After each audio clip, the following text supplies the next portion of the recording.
Hello, my name is Michael, and today I'm going to be talking a little bit about freedom of speech and how I'm absolutely certain that there's a push to try and remove freedom of speech as a thing that we all enjoy. Now, freedom of speech is just your ability to say anything that you want, right? Anything that you want without government inquisition being imposed upon you. I actually believe that this should be pushed onto other, like, all areas. Unless it actually affects your job, it shouldn't affect your employment there. For instance, if someone does not like gay people, yet they still serve them, still give them the same respect, still give them all the service required of their job, there is no reason why he should be forced to like gay people, right? There's nothing there. It's different to having thoughts and feelings and actions opposed to it, right? So that's the premise, that you should be able to think and do whatever you want as long as it doesn't really negatively affect anyone. I don't think it matters. I hold a lot of views that are against the mainstream media, and because of that, I would get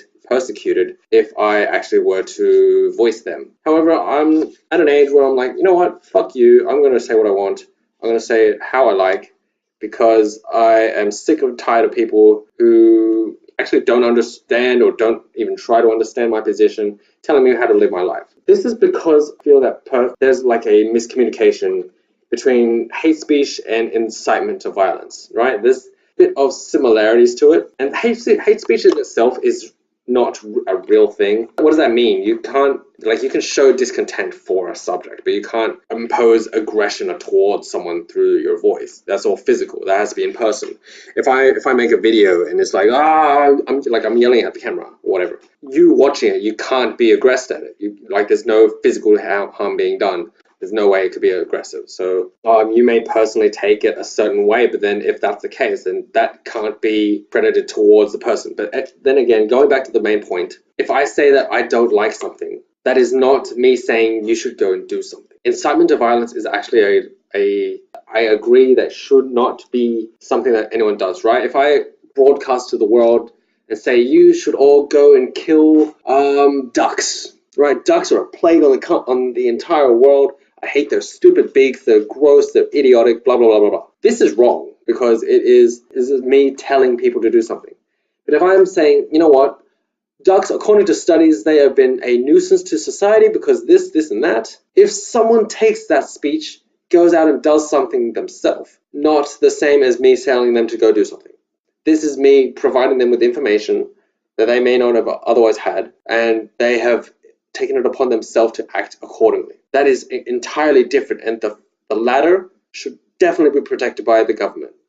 Should definitely be invited by society. I don't understand why this whole thing of trying to get rid of this is being introduced. It is just getting all the facts. And I as one who try to get both sides of the story, am completely, entirely, just hate this whole, hate this kind of trying to get rid of freedom of speech. Now, how it's mostly from people who are feelings over facts. So these are the people who, on the topic of immigration, Black Lives Matter, it is feelings based because look at all the crime, look at all these things, look at all that, look at all of the unemployment, look at how low in income they are getting, all these things, and they are blaming it on white people. First and foremost, that is completely false. The fact that there are black people who are in high powers means that is completely wrong. It's completely the case. It is not systematic.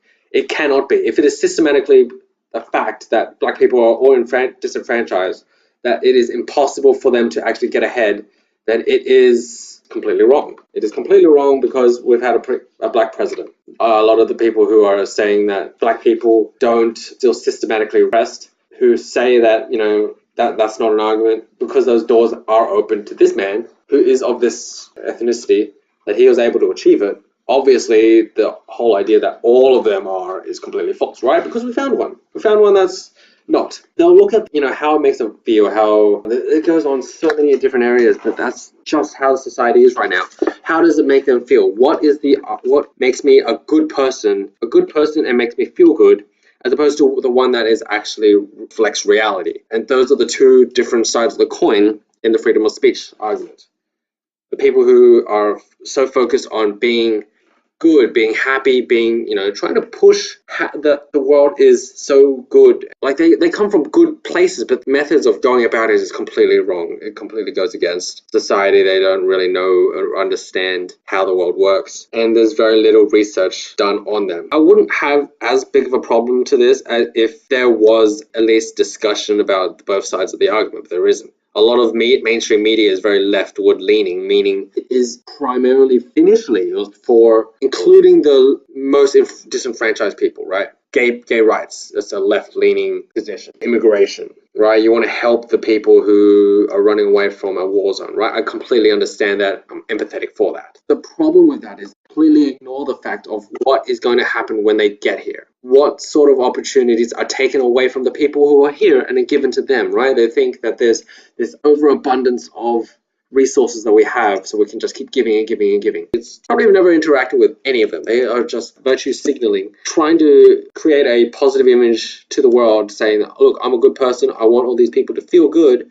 so I'm going to go for this thing that makes them feel good, which makes me feel good. Hey, look how good of a person I am. Like me saying that would be, to some people, hate speech, because I am progressing a view that is separate to what most people would think. That, oh yeah, all these people are going to be great, they're going to be great for the economy, they're all going to work hard and all these things. They're not. Crime in Germany has skyrocketed just because of their heavy immigration laws. There's so many stories of crimes not being documented because they don't want to be racist. A lot of the things that they are pushing against in there is like silencing all of their stories.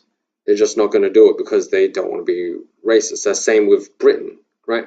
In England, there was a gentleman who was jailed because it's not 100% the same, but it was this guy who was jailed because he taught a dog to raise his paw when he said, oh, kill the Jews or something like that. That's a clear sign of freedom of speech being taken out. That doesn't hurt anyone. It's not incitement. Why should he have been jailed for that? It was a clear joke. Was it a good joke? It doesn't matter. It doesn't matter.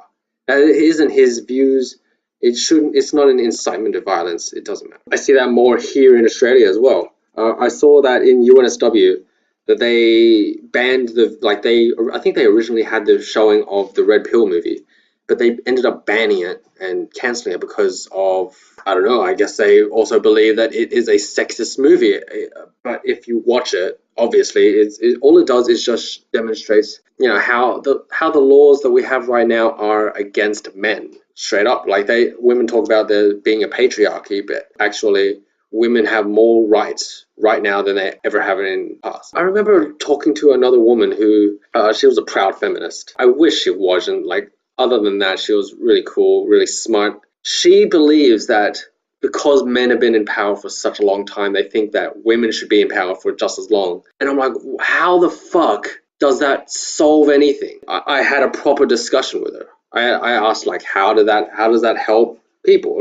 That was my thought process. How the fuck does that solve anything? But then I actually had a discussion. Okay, so what do you actually want? What if every single company right now got CEOs that were female? Would that make you happy, and why? Also, I brought her the facts about the real income inequalities that women under 30 in general make more money than men under 30. Women are graduating more from universities. Women are scoring higher in IQ. A lot more men are dropping out of education. The suicide rate is, I think it's 75% plus. It's astronomically huge. Drugs and alcohol abuse is a lot higher in men. The prison sentences is a lot higher for men. Men are I could go on. There are so many things wrong with our current society that favors women more than men, and yet they banned that. So that is also a place where they have stopped the discussion, right? They're just a bit nope, you are not allowed to see this thing. It is bad. That was a narrative as well. This is a bad sexist movie. It just annoys me. It's so narrow-minded as well. I don't think they realize that later down the road, these things are going to bite them in the butt. What's going to happen eventually is that there's going to be a huge pushback, right? Millennials all have this mindset. I think the 20 to 30-year-olds, a lot of the feminists, the hardcore ones, are going to be in that age range. But you see from Generation Z, they are not conforming to that. And thank God, I am optimistic to the future, hearing that, they are a little bit more level-headed. They might, and maybe it is just a like push against their parents sort of thing. Just how the millennials right now are pushing against their parents, who are very conservative, who are very like today's standards, racist, sexist, homophobic, all these things. A lot of those movements have started because of noble goals, noble ambitions, but they have been just taken over by the loudest, the most irrational people, the most emotional people that you will ever meet. And because they're so loud, you see them taking away people's rights in the droves because they're so loud. Because, everyone wants to be a good person. So if these people are so mad, so angry, so upset, that they're going to listen and they're going to try to appease them because everyone wants to be a good person. I just think that's the wrong approach. We're going to see I don't know what's going to happen to the future, but this is just me, I guess, pushing back and saying, no, you can't take away my speech. I'm going to say what I think. Like every country that's doing what they are doing, having a single narrative, it's just not working out. Like, I think it lacks empathy as well. Right, a lot of these discussions that are so one-sided is because there's a lack of trying to understand the other side. Right, the Baptist Church, they don't care about gay rights because they think that it's a lifestyle choice. They think that they actually are straight, but these people who ascribe themselves as homosexual just want to enjoy this lifestyle, right? They think it's a lifestyle choice. See, understanding that at its significance, like you can understand that. Like I get that. That is, when you understand the enemy, you can be like, okay, I understand, and then address that, right? No, you're actually wrong. We actually understand that homosexuality is brought about because of an imbalance in the hormones. That is why hormone therapy was such a huge thing, right? It was, we understand what it is. It isn't a lifestyle choice. There is no amount of money, no amount of enjoyment that you could pay me or give me to suck a man's dick. It's just not going to happen. I can't do that. These people do it willingly. They do it eagerly. They love it. So how the hell can you say that it is just a lifestyle choice? It's weird. It's weird to me. But that's the discussion that you have to have. You have to understand their side of things. And when they understand that, if they just get rid of it, that's where it's annoying. I think the question there is, should you allow these people to exist then? The people who don't listen to reason, don't listen to the other side. I think that's the road we're going to, actually, as more and more people are leaning to the left, as more and more people are quote-unquote liberals. We're going to see just a single mindset being pushed ever, with the alternate side being kind of bad, kind of wrong, kind of, you're a bad person if you think these things. It makes me scared a little bit. Police eventually come knocking on my door saying, you know what, I saw your podcast on this topic and you're either going to pay a heavy fine or we're going to take you in. And there's going to be huge martyrs, there's going to be huge people who don't want to do this and that. Yeah, that's what I think about freedom of speech is dying because people who are whiny babies don't want to accept reality as it is, who instead would rather be kind of coddled, kind of have their heads pat saying that they're a good person instead of dealing with reality itself and looking at both sides of the story. Like for a time being, like right now it's dead. Right now it's absolutely dead. Next generation being against a lot of the things that they're talking about. I predict that it'll come back at some point. But right now it's quite. But yeah, thanks for listening. I'm going to go and rest up because this has been exhausting. See you guys. Bye.